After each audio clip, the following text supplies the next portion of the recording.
nasa labas po tayo, ang init-init.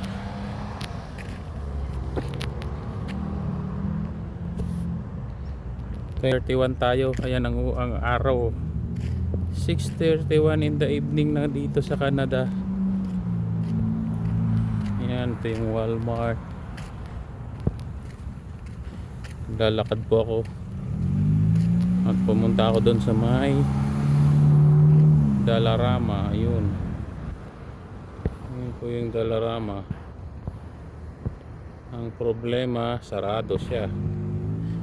Kaya ito, balik tayo Walmart. Yan po, 6:30 ng gabi. Yung sikat ng araw, ayan po, 6:30 ng gabi. Grabe, mainit. Pero malamig ang simoy ng hangin, guys. That's the beauty of Canada. Ganun. Ayun yung bundok nila, oh.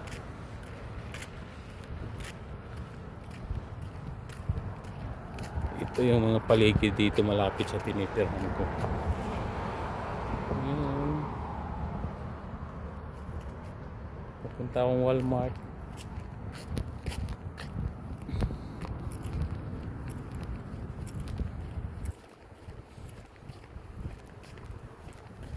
Ayan, 6:30 mag 7 ng gabi. Ganito ang oras. Ayan, ang haring araw, oh.